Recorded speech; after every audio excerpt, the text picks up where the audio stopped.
Hello students, आशा है आपको मेरी थर्मोडायनेमिक्स की पहली वीडियो लेक्चर बहुत पसंद आया होगा। आज हम अपना बेसिक कॉन्सेप्ट का सेकंड लेक्चर शुरू करने जा रहे हैं और आज हम कुछ इम्पोर्टेंट टॉपिक्स और स्टार्ट करेंगे और उनको बहुत अच्छे से समझेंगे। तो शुरू करते हैं आज का लेक्चर। सबसे पहला टॉपिक जो आपका नेक्स्ट लेक्चर का है वो है concept of continuum. Basically concept of continuum है क्या?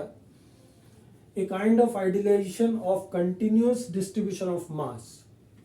मतलब हम एक प्रकार से एक आइडियल परिस्थितियों को मानते हैं कि उसमें कंटिन्यूअस डिस्ट्रीब्यूशन ऑफ मास को मानते हैं within the matter, where the properties of the matter are considered as continuous function of the space variables. Definition थोड़ी टिपिकल है, लेकिन उसको एक लाइव एग्जांपल के सामने, प्रैक्टिकल एग्जांपल्स के साथ में मैं आपको समझाऊंगा और इस डायग्राम को उस प्रैक्टिकल एग्जांपल से कोरिलेट करेंगे। और इनफैक्ट एक की जगह दो भी एग्जांपल समझाने पड़े, लेकिन ये कॉन्सेप्ट आज आपको बहुत ही अच्छी तरह समझ में आएगा। चलिए, तो एक आइडियल प्रोसेस के अकॉर्डिंगली, मतलब हम आइडियलाइजेशन मानते हैं कि कंटिन्यूअस डिस्ट्रीब्यूशन ऑफ मास, क्योंकि एक्चुअल में तो यदि किसी मैटर को देखें तो उसके अंदर जो पार्टिकल्स होते हैं उनके बीच में कुछ ना कुछ वॉइड्स होते हैं, स्पेस होता है, लेकिन यहाँ पर हम कंटिन्यूअस डिस्ट्रीब्यूशन ऑफ मास मानते हैं। और जो कंटिन्यूअस डिस्ट्रीब्यूशन की वजह से जो प्रॉपर्टीज होती है मैटर की, वो फंक्शन हो जाती हैं किसका? स्पेस वेरिएबल का। ये जो आप डायग्राम देख रहे हैं, इस डायग्राम को हमने डेंसिटी और वॉल्यूम के बीच में बनाया है और इस डायग्राम के अकॉर्डिंगली मैं आपको ये समझाने जा रहा हूं कि ये फॉर्मूला कैसे वर्क करता है कि density equals to limit v tending to v dash mass upon volume. आपने देखा है कि मास अपॉन वॉल्यूम, डेंसिटी का फॉर्मूला होता है मास अपॉन वॉल्यूम।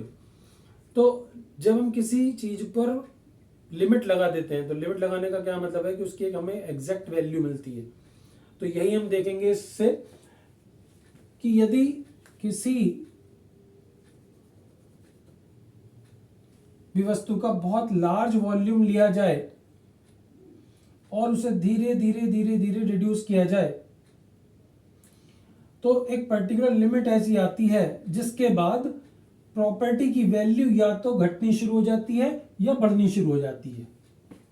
जहां तक प्रॉपर्टी की वैल्यू कांस्टेंट रहती है उसे हम रीजन ऑफ कंटिन्यूम कहते हैं, और जहां के बाद चेंज होनी शुरू हो जाती है उसे रीजन ऑफ नॉन कंटिन्यूम कहते हैं। अब इसका प्रैक्टिकल एग्जांपल समझिए कि सपोज हमारे पास एक इंक की शीशी है और हमने उसे एक तालाब में उस इंक की शीशी को, इंक को डाल दिया और उसे स्टायर कर दिया, मिला दिया। तो क्या तालाब का पानी ब्लू हो जाएगा? नहीं होगा, वो आपको अब भी वैसा ही नजर आएगा जैसा पहले था। तो इसका मतलब उसकी प्रॉपर्टी चेंज नहीं हुई। अब आपने उस तालाब के पानी को आधा कर दिया, फिर उसमें एक इंक की शीशी डाली, इंक डाल दी, तो क्या उसकी प्रॉपर्टी चेंज हुई? डेंसिटी चेंज हुई? नहीं हुई। ऐसे कर करके, तो समझिए इसको, ये हमारे पास तालाब का वॉल्यूम था, सपोज हमने इसे रिड्यूस करना शुरू किया। अब जब वो तालाब का पानी कम रह गया, एक क्वांटिटी बहुत कम हो गई, सपोज एक बाल्टी रह गया, तो जब आपने उसमें इंक की शीशी डाली तो अब सारा पानी नीला हो गया। और नीले पानी की डेंसिटी क्या होती है? वो प्योर वाटर से डिफरेंट होती है।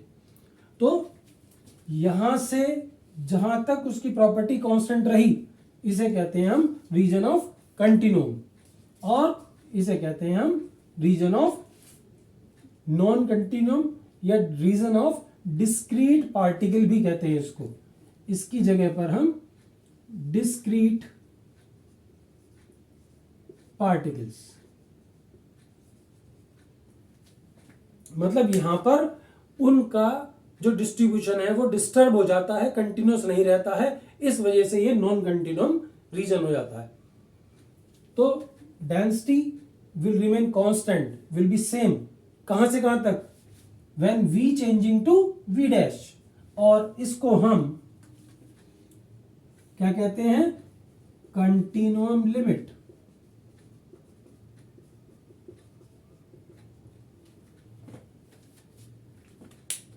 तो ये आपको मैंने एक एग्जाम्पल के द्वारा कंटिन्यूम कॉन्सेप्ट को समझाया।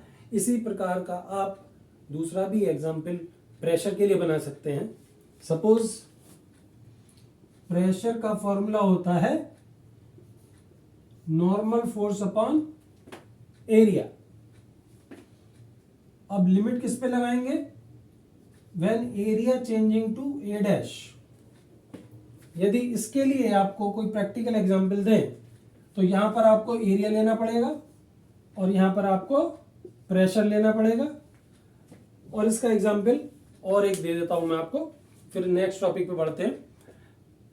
सपोज किसी कमरे की छत है और उस कमरे की छत को हमने बहुत अच्छे से क्लीन किया, लेकिन फिर भी उसमें उसके ऊपर एक माचिस की तिल्ली पड़ी रह गई।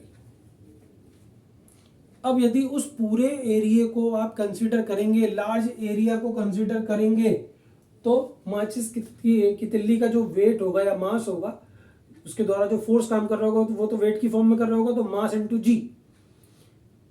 तो उसको जब पूरे एरिया से डिवाइड करोगे तो प्रेशर जो आएगा वो कोई 0.00000 के बाद दशमलव के छठे, सातवें, आठवें स्थान पर परिवर्तित हो रहा होगा, मतलब अप्रोक्सीमेटली कांस्टेंट रहेगा। यहां से यहां तक, मतलब जैसे आपने छत का एरिया आधा कर दिया। सपोज ये आपकी छत है, इसमें एक माचिस की तिल्ली यहां पड़ी हुई है, तो इस माचिस की तिल्ली के द्वारा जो प्रेशर है वो कांस्टेंट रहेगा। जब हमने पूरा एरिया लिया, अब इस एरिया को आधा कर दिया, तो भी बहुत ज्यादा फर्क नहीं पड़ेगा, क्योंकि जो परिवर्तन आएगा वो डेसिमल के 5वें, 6ठे, 7वें स्थान पर आएगा। और आधा कर दिया और कम कर दिया, लेकिन जब इतना सा एरिया रह गया तो प्रेशर एकदम से बहुत ज्यादा बढ़ जाएगा। तो क्योंकि एरिया कम हो जाएगा तो प्रेशर इंक्रीज हो जाएगा, तो एकदम से प्रेशर इंक्रीज हो जाएगा, तो ये वाला कर्व उसको फॉलो करेगा। तो कॉन्सेप्ट ऑफ कंटिन्यूम इन दो एग्जाम्पल्स के द्वारा मैंने आपको समझाया। नेक्स्ट टॉपिक अब बढ़ते हैं हम, बहुत ही इंपॉर्टेंट, और पूरी थर्मोडायनेमिक्स में ये आपको लगभग हर चैप्टर में reversible and irreversible process. Reversible process क्या होता है? बेसिकली प्रैक्टिकली रिवर्सेबल प्रोसेस होते ही नहीं है। दुनिया में कोई प्रोसेस रिवर्सेबल प्रोसेस नहीं है, सारे इरिवर्सेबल प्रोसेस है। लेकिन हमें डेफिनेशन और एग्जाम में लिखने के लिए हमारे पास कुछ मेटेरियल तो होना चाहिए।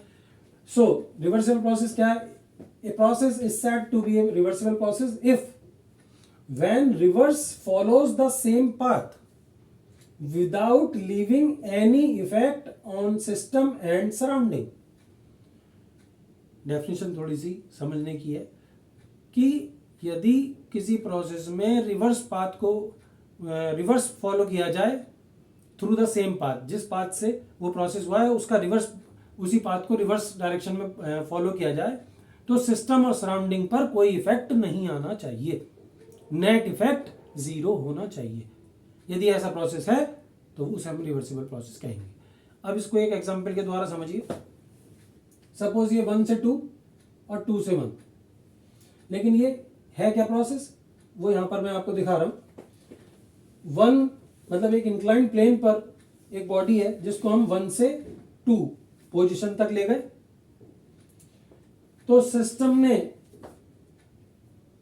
एनर्जी को लीव किया, मतलब energy leave by the system. तो एनर्जी लीव में नेगेटिव होती है और gain by the system anything is positive. तो यदि सिस्टम ने एनर्जी को लॉस किया तो सराउंडिंग ने उसे गेन कर लिया, क्योंकि जब फ्रिक्शन के अकॉर्डिंगली जब यहां से यहां तक इसे मूव करेंगे तो फ्रिक्शन की वजह से जो हीट डेवलप होगी वो लॉस हो जाएगी सराउंडिंग को। तो Q12 -30 और Q21 ये सराउंडिंग के लिए पॉजिटिव हो जाएगी। अब यदि कोई ऐसा प्रोसेस है कि यदि हम 2 से 1 पर जाएं तो जितनी ये हीट थी ये वापस मिल जाए, तो ये प्रोसेस हो जाएगा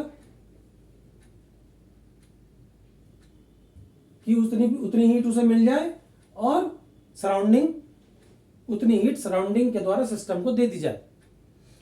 और इन दोनों को जब आप ऐड करेंगे तो इनका सम 0 होगा, इसका मतलब नेट इफेक्ट 0 होगा। लेकिन ऐसा पॉसिबल नहीं है, क्योंकि जब किसी बॉडी को किसी सरफेस पर आप एक स्थान से दूसरे स्थान पर ले जाओगे तो फ्रिक्शन तो दोनों ही पाथ पे लगेगा, चाहे वो आप 1 से 2 पे जाएं या 2 से 1 पे जाएं।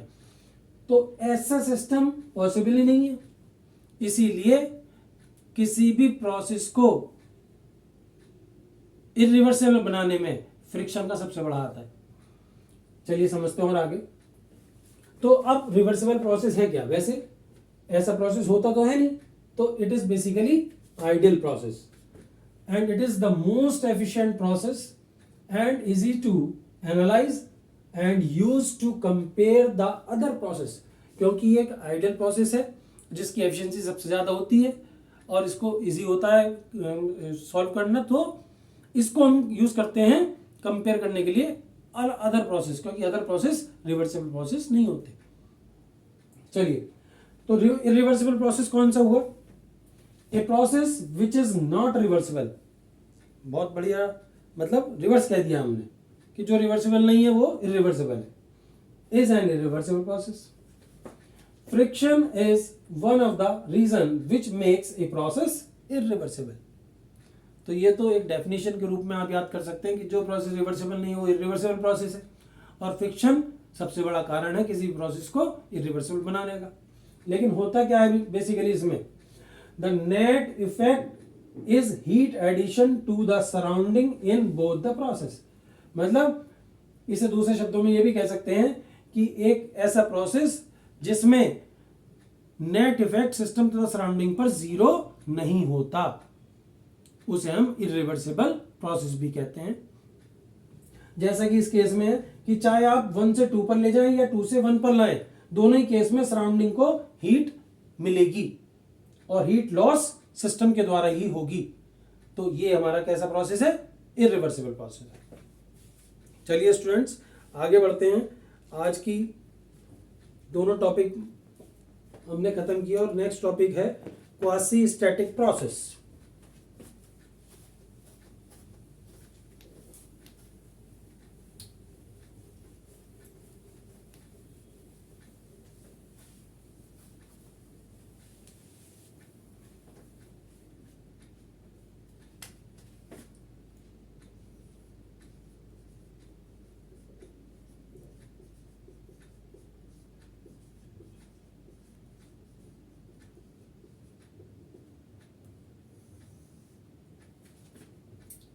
क्वासी एक बेसिकली ग्रीक वर्ड है और इसका इंग्लिश में मीनिंग होता है almost.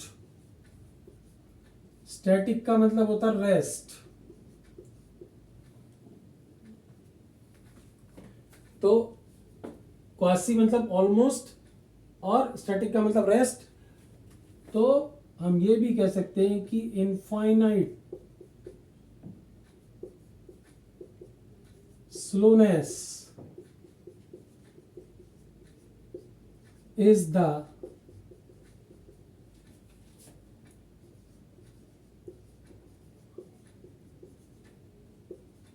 property of quasi-static process।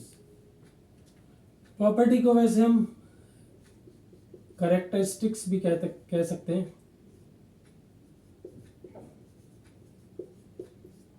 Property और characteristic of the quasi-static process. अब इस प्रोसेस को समझने के लिए मैं आपको एक डायग्राम के द्वारा ये प्रोसेस एक्सप्लेन करूंगा। और ये जितने भी टॉपिक आपको कराए जा रहे हैं स्टूडेंट्स, ये मोस्ट इंपॉर्टेंट है थ्योरी के हिसाब से। अभी तक न्यूमेरिकल पोर्शन पहले चैप्टर में नहीं आएगा।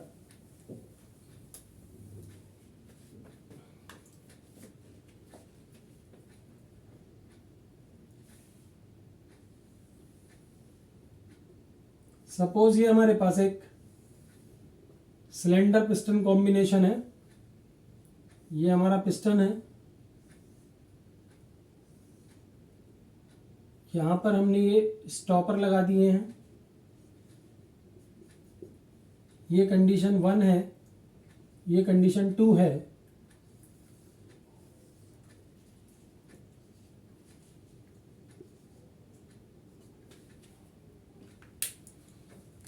तो सपोज इसके अंदर गैस भरी हुई है और आपने इसके ऊपर, पिस्टन के ऊपर एक W वेट रखा हुआ है।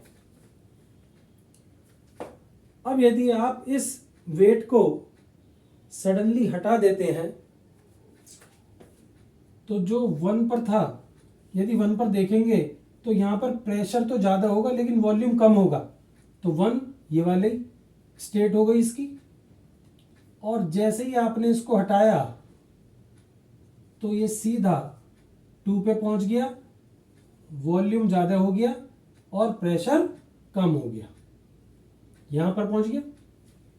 यदि हम इस पूरे वेट को एक साथ रिमूव कर दें तो 1 से 2 प्रोसेस तो हो जाएगा, लेकिन इस प्रोसेस में आपको क्या पता लगा? सिर्फ इतना ही पता लगा कि हमारा 1 पर, स्टेट 1 पर प्रेशर और वॉल्यूम कितना था सिस्टम का और 2 पर कितना हो गया। लेकिन यदि इसके बीच में, यदि आपसे कोई पूछे कि इसके बीच में W/2 वेट हटा दूं तो कितना इसका प्रेशर वॉल्यूम होगा सिस्टम का, तो आप बता नहीं पाएंगे। तो इस प्रोसेस को करने के लिए हमने क्या किया, अब इस वेट को कुछ पार्ट में ब्रेक कर दिया। सपोज यदि ये 1 kg का था तो इसको 200 ग्राम्स के 5 वेट्स में कन्वर्ट कर दिया। इनको A, B, C, D और E नाम से डिनोट कर दिया। अब यदि आप इसका डायग्राम बनाएंगे, फिर से प्रेशर वॉल्यूम डायग्राम, तो ये आपकी स्टेट 1 है, ये आपका 2 है। अब सपोज आपने E वाला हटा दिया,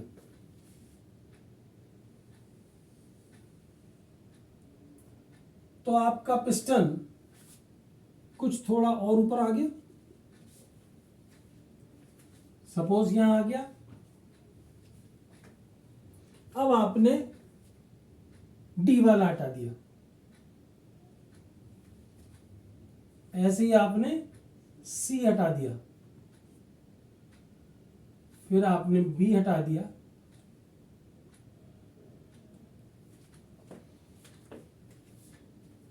और इसी प्रकार से आपने A।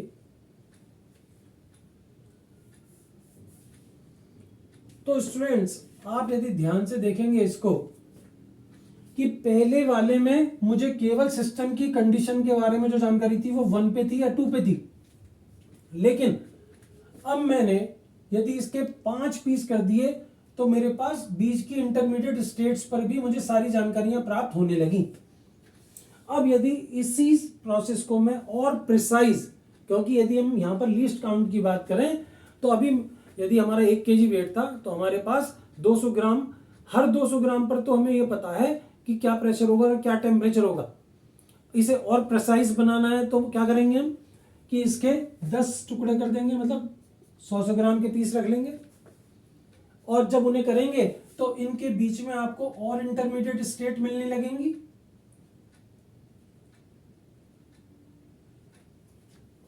और यदि हम इसको 10-10 ग्राम के पीसेस इसके ऊपर रख दें पिस्टन के, और एक एक पीस को हटाएं, तो आपको बहुत सारी इंटरमीडिएट स्टेट मिलनी शुरू हो जाएंगी। लेकिन जैसे जैसे आप इसकी प्रिसीजन को बढ़ाने की कोशिश करेंगे, आपको सारी इक्विलिब्रियम स्टेट ज़्यादा से ज़्यादा लेने की कोशिश करेंगे, तो ये प्रोसेस बहुत ही स्लो प्रोसेस हो जाएगा। क्यों? मान लीजिए हम इसे 1 मिलीग्राम के इस पर पीस रख देते हैं, तो 1 मिलीग्राम का हटाया तो हमें यह भी नहीं पता लगेगा कि पिस्टन कितना ऊपर आया है। आपको देखने में ऐसा लगेगा पिस्टन लगभग वहीं पर है। तो it is basically almost rest, लगभग स्थिर process, and slowness is the characteristic of this quasi static process. और यदि क्वासी स्टैटिक प्रोसेस फ्रिक्शनलेस हो जाए,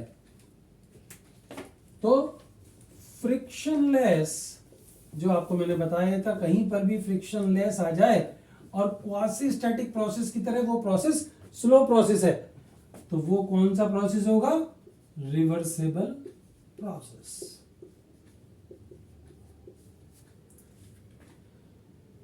इसे आप अपने शब्दों में लिख सकते हैं। कॉन्सेप्ट समझा दिया मैंने आपको, और आप इसको इस प्रकार से लिख सकते हैं कि considering a weight of W and we are removing the weight in an instant, now we are keeping five pieces of W and removing one by one। तो इस प्रकार से आप अपने इस प्रोसेस को समझा सकते हैं। बेसिक कॉन्सेप्ट के पहले टॉपिक में जितने भी हमारे इंपॉर्टेंट टॉपिक थे, जो भी हमारे सिलेबस के अकॉर्डिंगली थे ए के ट्यू के, वो हमने आज कंप्लीट कर दिए हैं। पहली यूनिट का अब नया टॉपिक जो हम आज शुरू करेंगे, लेकिन इसका बड़ा पार्ट जो है वो नेक्स्ट वीडियो में मैं आपको भेजूंगा, जिसका नाम है जीरोथ लॉ।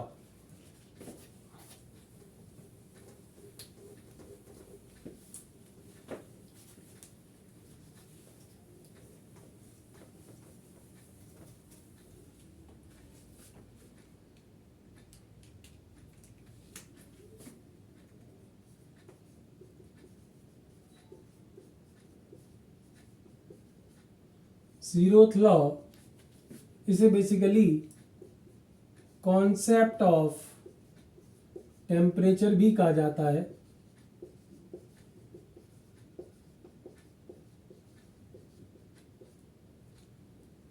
और इसे फाउलर नाम के वैज्ञानिक ने 1931 में दिया था, और इसका नाम जीरोथ लॉ क्यों पड़ा? क्योंकि ये law first second third law के बाद इन्वेंट हुआ, और उस समय फोर्थ लॉ रखने की बजाय, क्योंकि इस लॉ का उपयोग बाकी सारे लॉज में था, तो इसको, क्योंकि temperature first law second law सब जगह आया था, तो इसीलिए इसका नाम उन सबसे पहले रख करके, क्योंकि फर्स्ट लॉ का नाम रखा जा चुका था, तो इसीलिए इसका नाम जीरोथ लॉ रखा गया। जीरोथ लॉ में हमें क्या समझना है? टेम्परेचर का कॉन्सेप्ट, टेम्परेचर का मेजरमेंट एंड टेम्परेचर स्केल्स, ये तीन चीजें हमें उसमें पढ़नी है। लेकिन आज हम जीरोथ लॉ को पढ़ेंगे, और नेक्स्ट वीडियो में हम इसके सारे स्केल्स, 4 स्केल्स हम पढ़ेंगे, centigrade, Kelvin, Fahrenheit and Rankine scale, और उन सबके आपस में कन्वर्जन और उसके ऊपर जो न्यूमेरिकल बन सकते हैं वो हम नेक्स्ट उसमें करेंगे, जो पूरा का पूरा जीरोथ लॉ पर ही आपका होगा। तो zeroth law basically concept of temperature, and what is temperature? Temperature is basically degree of hotness और कोल्डनेस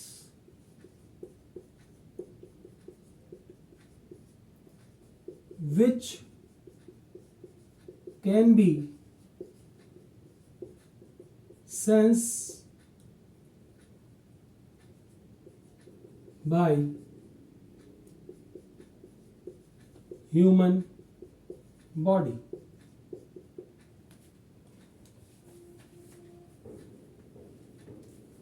तो टेम्परेचर क्या है? Basically it is the degree of hotness और coldness which can be sense by human body. हम किसी चीज को छूते हैं और वो हमें गर्म लगती है, ठंडी लगती है, उसी के अकॉर्डिंगली कह देते हैं हम कि ये इसका टेम्परेचर ज्यादा है, इसका टेम्परेचर कम है। लेकिन किससे?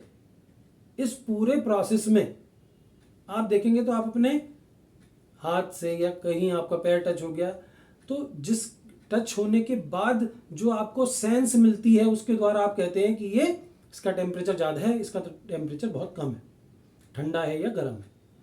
तो जो ये जो हमारी बॉडी है, मतलब जिसके द्वारा हम किसी चीज़ को सेंस करते हैं, उसे कहते हैं, जो मतलब जो इस चीज़ को मेजर करती है बेसिकली, उसको हम कहते हैं थर्मोमेट्रिक प्रॉपर्टी या थर्मोमेट्री। चलिए इस कॉन्सेप्ट को आगे हम अभी समझते हैं। स्टेटमेंट क्या कहता है जीरोथ लॉ का?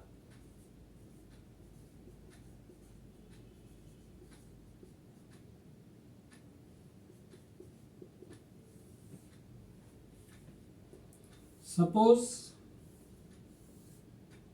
ये आपकी कोई बॉडी है बी,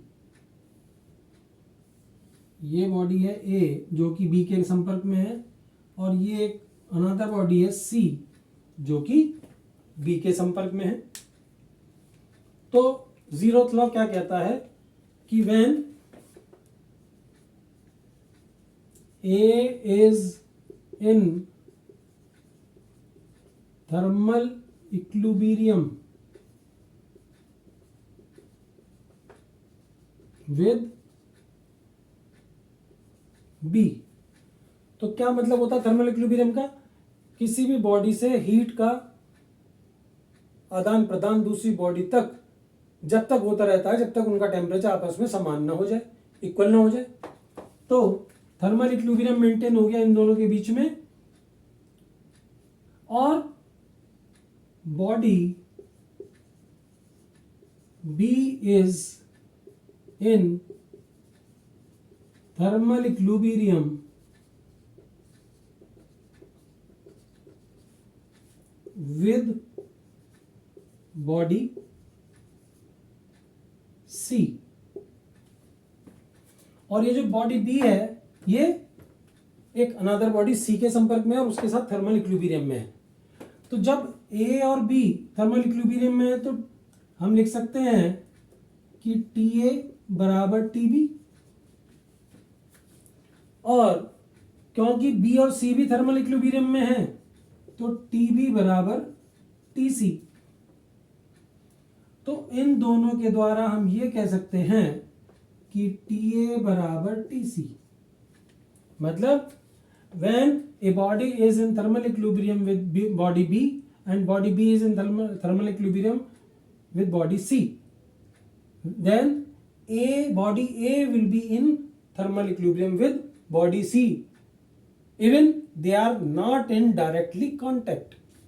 क्योंकि उनके बीच में डायरेक्टली कांटेक्ट नहीं है फिर भी वो एक दूसरे के साथ थर्मल इक्विलिब्रियम में है। कौन? Body A and body C. और इसी को कहते हैं हम जीरोथ लॉ। अभी मैंने आपसे बताया था कि थर्मोमेट्री, तो ये जो तीसरी बॉडी है जो इन दोनों के बीच में थर्मल इक्विलिब्रियम बनाने का कार्य करती है उसे हम थर्मोमेट्री कहते हैं।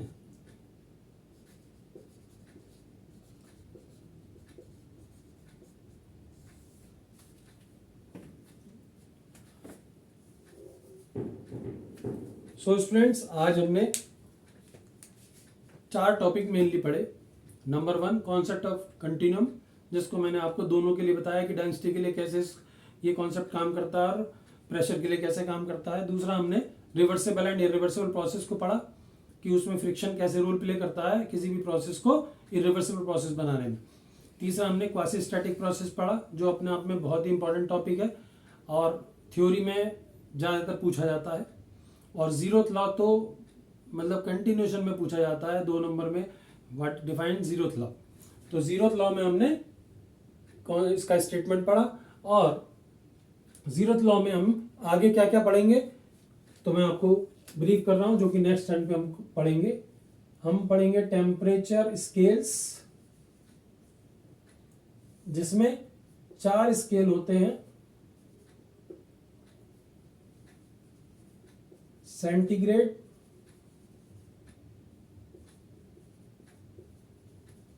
फ़ारेनहाइट, केल्विन और रैनकाइन। इन सब के बीच में रिलेशन भी हम निकालेंगे और एक स्केल से दूसरे स्केल में कन्वर्जन के कुछ फॉर्मूले ड्राइव करेंगे।